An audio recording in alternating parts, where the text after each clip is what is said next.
Em 6 meses eu consegui 8 ofertas em dólar, mas há poucos anos antes eu estava entregando o iFood, lutando com uma depressão que quase me derrubou de vez. Oi, eu sou o Lucas e eu vou contar um pouquinho para você da minha jornada e como eu saí de entregador de iFood, construção civil, de desempregado, para uma carreira em TI internacional.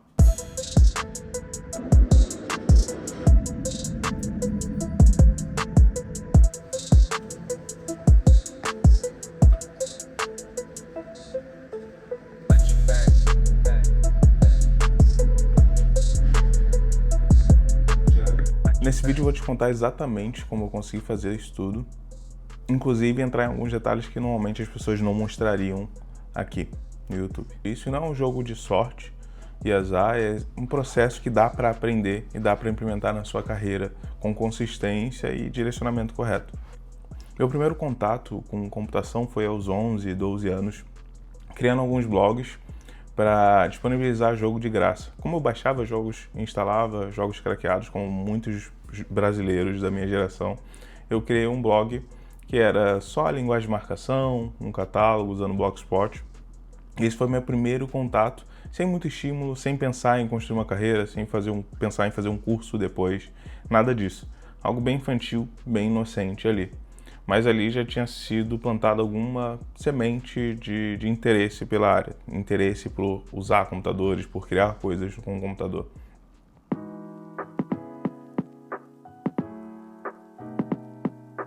Com o tempo eu fui crescendo e essa perspectiva de carreira de tecnologia não foi plantada, mas o interesse por tecnologia estava ali. Continuava usando o computador todo dia, jogava jogos piratas, jogava jogos em algum servidor de Ragnarok, cheguei a criar alguns servidores de Ragnarok que não foram para frente, criei, joguei com alguns amigos, dava muito trabalho de manter, teria que criar comunidade, não era meu interesse, e aquelas ideias foram morrendo, mas eu tive a experiência, tive interesse estimulado ali em construir coisas, resolver problemas e tudo mais.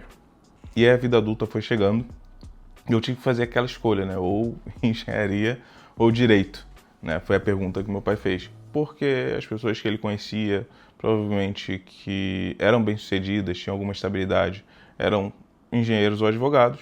E ele me perguntou isso um dia. Eu também não tinha muito direcionamento, não sabia o que seria uma carreira de TI, nada disso. E eu fui para engenharia. Era exatas, era o que eu gostava, era o que eu tinha facilidade, matemática e física.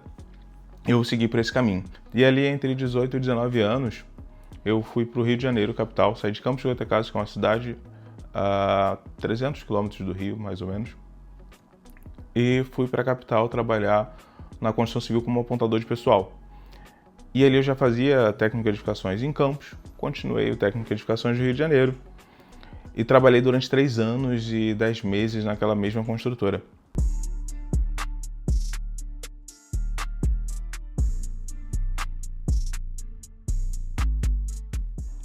Mas aí veio uma crise no setor da construção civil causada pelo escândalo da Lava Jato.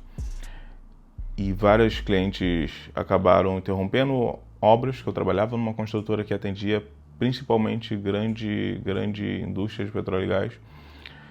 E eu perdi meu emprego. Então eu fiz tudo certo, arrumei um emprego, fiquei quase 4 anos naquela empresa, me especializei, estava fazendo outros cursos na área. E ainda assim o chão ele sumiu do meu pé. E foi aí que eu entendi que depender de um trabalho ou de um setor para ter estabilidade não funciona. Você pode fazer tudo certo, não cometer nenhum erro, não fazer nenhuma escolha errada, se preparar mais do que precisa e ainda assim as coisas não vão funcionar porque você está dependendo de um trabalho. Depois de perder esse emprego na construção civil, fiquei 2 anos vivendo daquela rescisão e de pequenos bicos, bem esporádicos, durante todo esse tempo dividindo um apartamento com 2 amigos da faculdade. Foi um período muito complicado, eu ficava muito ansioso, muito preocupado. E eu, sinceramente, até hoje eu não sei como eu fiz aquele dinheiro render tanto tempo. Mas rendeu, mas foi assustador. Mas, sinceramente, não foi um dos piores momentos da minha vida. Depois as coisas ficaram um pouco pior.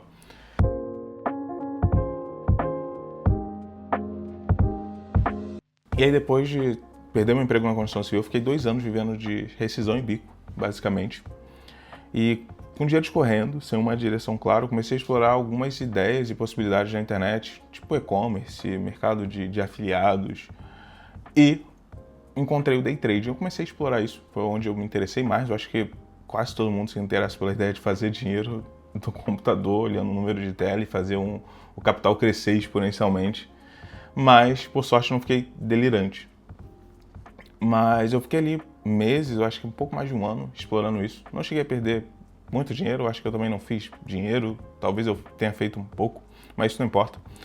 O que importa é que durante esse processo eu comecei a entender que o day trading ele não ia me levar a lugar nenhum, que day traders eles não têm um passo seguinte, eles não viram gerentes de day traders, eles não viram managers, eles não viram head de day trading. E eu comecei a me perguntar o que eu era, o que oferecia um próximo passo, um direcionamento. E então eu percebi que day trading não é uma carreira e nem um trabalho, né? Por mais que às vezes você fique muito tempo numa posição em uma empresa específica, isso não é a sua carreira.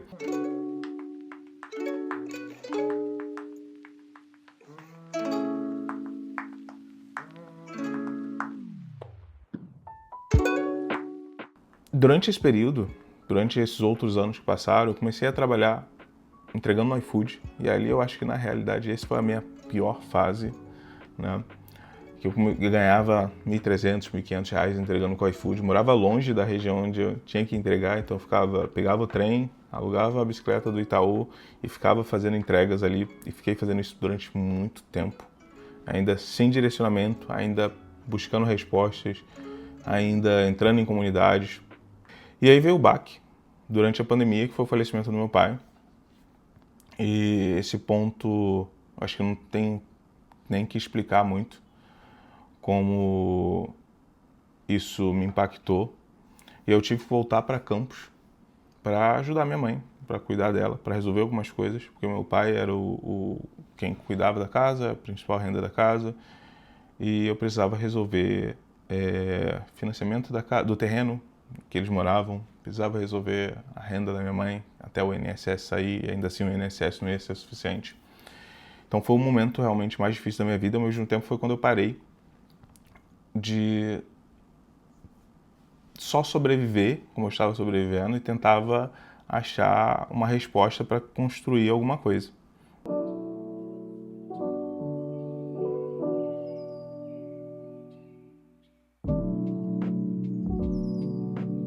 E aí em Campos eu abri um delivery, dessa vez eu continuei fazendo entrega, mas dessa vez no meu próprio restaurante delivery, num espaço na casa da minha mãe.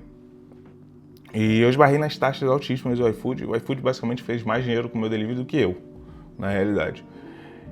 E eu tentei criar um catálogo para tentar contornar isso, para trazer alguns clientes para comprarem diretamente comigo, né? Eu criei um catálogo próprio com no code e eu entrei em várias comunidades nesse meio tempo, tanto antes também nas comunidades de day trading, nas comunidades de criação de bots de trading, e entrei em comunidades de no code nesse momento para tentar criar minha própria plataforma de delivery do meu restaurante. Nada que eu pensava em SaaS, nada disso. Só algo meu para fugir das taxas do iFood. E eu entrei em algumas comunidades sobre no-code e sobre programação, consequentemente, indicado por algumas pessoas daquelas comunidades, onde eu percebi que o no-code sozinho ele não ia resolver o meu problema para o meu delivery. Sem gastar muito com assinaturas, sem elaborar muita gambiarra com Zapier e tudo mais. E aí isso me empurrou para a programação web. E aí entrei em comunidades, tanto de programação web e também para falar da minha depressão que eu estava enfrentando naquele momento. Era uma comunidade internacional de saúde mental. E lá, conversando com algumas pessoas, eu conheci uma garota indiana chamada Sohini. E ela me indicou, ela falou que lá na Índia eles faziam algo chamado ISA, que era Income Share Agreement, que eram alguns bootcamps para TI voltados para isso. Eu não fazia ideia e eu estava conversando com ela justamente sobre o preço dos cursos de programação que eu encontrava no Rio de Janeiro. Eram muito caros para a minha realidade naquele momento, de alguém que estava fazendo R$ 1.500, R$ 1.600 por mês. E ela pesquisou, acho que ela só usou o tradutor, pesquisou no Brasil, me mandou o primeiro link que ela viu de algum jornal do Brasil e eu cliquei no primeiro link que eu vi da lista de bootcamps que tinham ali do modelo ISA. Me inscrevi E foi a solução para aquele meu problema, que era: eu preciso aprender programação, não sei por onde, os cursos da Udemy me deixavam meio perdidos ali. E aquilo dali solucionava totalmente, porque fazia o bootcamp, só pagava depois que eu tivesse contratado, recebendo um salário muito maior do que eu ganhava naquele momento, né?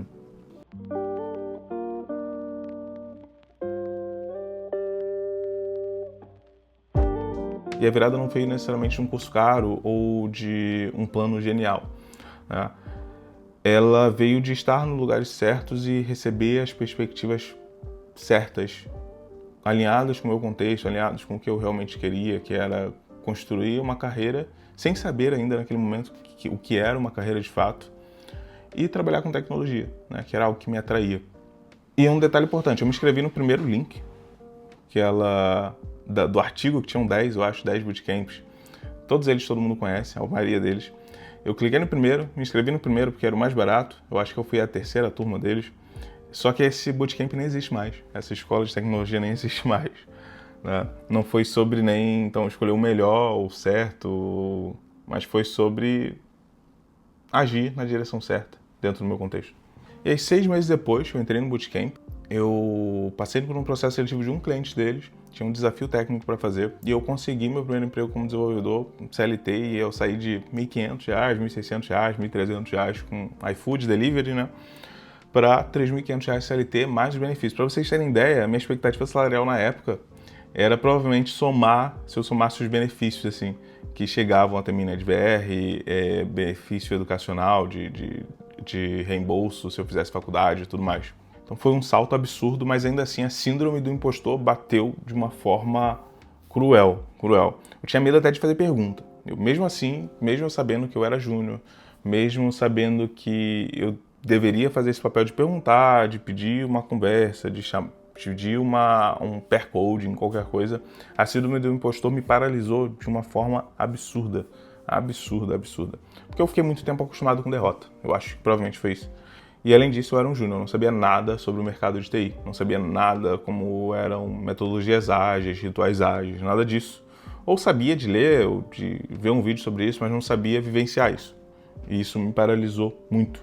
E aí de fora parecia, talvez, que eu tinha vencido, consegui um emprego, estava trabalhando remoto, comparado ao cara que trabalhava de iFood, mas por dentro eu tinha medo de abrir a boca numa daily, de abrir a boca numa reunião para fazer uma pergunta sobre um ticket. Aí ficava tentando adivinhar, não dava certo, só que eu conseguia era atrasar as entregas. E a sensação que eu tinha de que qualquer momento iam me descobrir e eu ia, de um dia para o outro, perder tudo, como aconteceu anteriormente.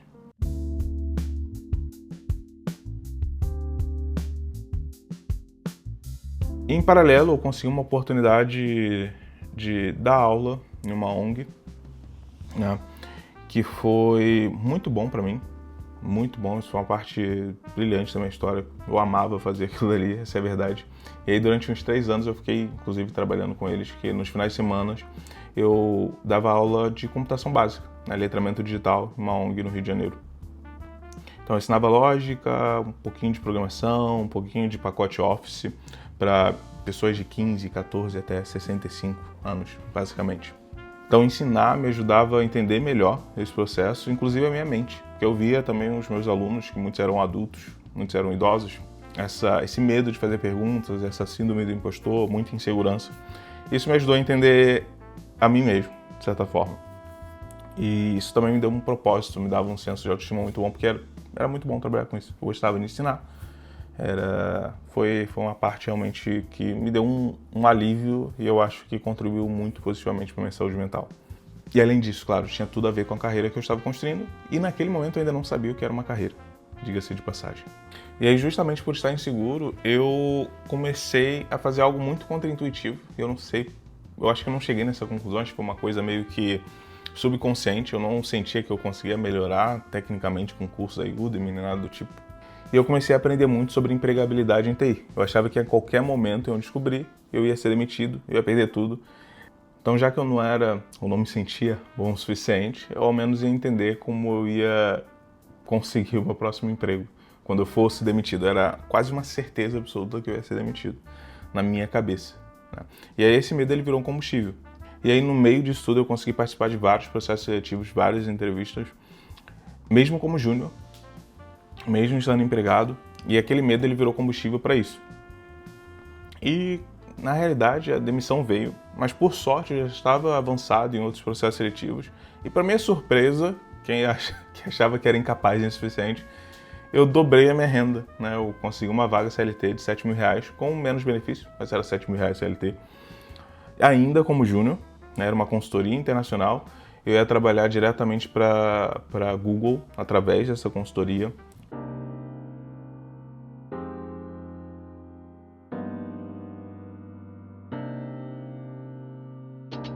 E para minha surpresa eu consegui passar para aquela vaga da Google. Tinha os rituais ágeis, o sprint planning, tudo com a PO do Google. E isso foi mais uma vez aquela síndrome do impostor batendo forte. Mas eu já tinha, ao menos, melhorado um pouco essa insegurança de que eu ia ficar desempregado depois para sempre, que eu ia ser descoberto e ser excomungado do setor de TI ou algo do tipo, né? Porque a síndrome do impostor, ela traz esse medo irracional de que você não é bom o suficiente, tecnicamente. Depois disso, eu também fui desligado dessa empresa, mas porque foi um layoff do meu time inteiro. Eu consegui mais uma oportunidade e aí eu subi de novo para R$11.000 PJ. E a parte mais doida disso tudo é o seguinte, eu ainda continuava me sentindo incapaz, continuava me sentindo inseguro, continuava com medo de ser demitido a todo tempo, continuava buscando outras oportunidades, entrevistando. E eu só simplesmente continuei lidando com isso, aprimorando as minhas habilidades de job hunting. Até o ponto que chegou onde eu saltei para uma oferta de R$20.000. Né? Então eu saí de 11 para R$20.000. Claro que foi um processo longo no sentido de aprendizado, eu entrava em comunidade, discutia com muitas pessoas a respeito, pessoas que ganhavam mais, gente que trabalhava lá fora. Aprimorei meu inglês, começava a ganhar mais confiança de fazer entrevista técnica em inglês, tudo isso. E no final eu consegui melhorar ao ponto de que em um semestre eu consegui 8 ofertas em dólar, todas ali entre 4.000 e 5.000 dólares, né, que dá ali 20, 25 mil reais ou um pouco mais, dependendo da cotação da época.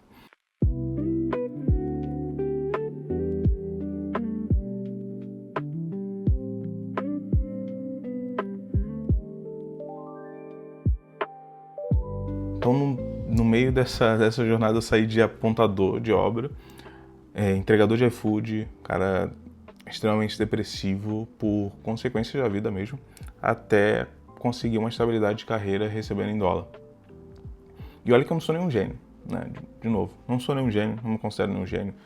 Tive contato com computação cedo, isso ajuda muito, mas não tive contato com programação cedo, não sou filho de um programador, não comecei a fazer lógica de programação com 15 anos, nada disso. Eu comecei a aprender a programar depois de 20, né? Programação web depois de 20, né? Enquanto eu estava lutando com a depressão, construindo o meu delivery ali, tudo de forma muito amadora, tudo de forma tutorial no YouTube, comunidades e tudo mais.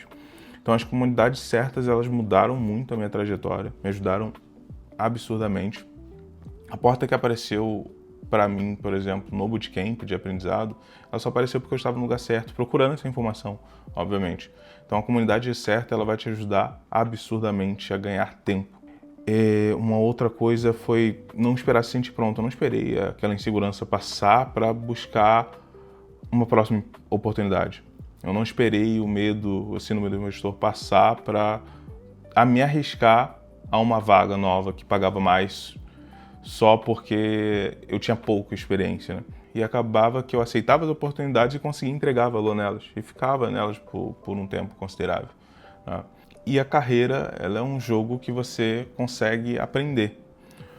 A empregabilidade, aparecer para recrutador, se posicionar do jeito certo, ter coerência nas coisas que você faz, isso são habilidades que você aprende, isso é planejado, isso também pode ser evitado no sentido de que você evite sair da trajetória de TI, você evita fazer algo que é incoerente com a sua carreira. E claro, alguns pontos, por exemplo, o inglês, ele foi crucial e ele foi uma alavanca. Eu não ia conseguir alavancar para esses salários sem ele, sem aprimorar o inglês, sem ter alguma habilidade conversacional em algum nível.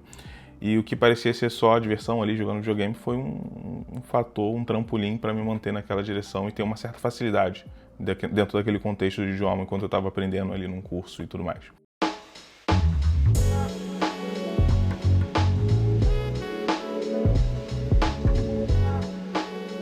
Se você está onde eu estava em algum momento, sem perspectiva, achando que está sem saída, sabe que dá para virar o jogo, só que não vai ser um passe mágica, né? Vai demandar esforço, não vai ser fácil, mas dá para chegar lá com estratégia e direcionamento ideal. E se você quer que eu detalhe alguma coisa, se você quer trazer o seu case de carreira e ajuda para tomar alguma decisão ou saber um pouco mais de job hunting, deixa aqui nos comentários que eu vou fazer questão de responder a maioria deles, ou todos eles. E se você quer saber sobre aquilo que eu falei lá atrás, sobre day trading, sobre aquela mudança de mentalidade que eu tive, sobre entender o que é uma carreira de fato, só assistir o meu próximo vídeo, em que eu vou falar exatamente sobre isso. O que é uma carreira de fato. O seu trabalho, ele não é sua carreira. E se inscreve aí no canal para acompanhar os próximos vídeos. Até mais.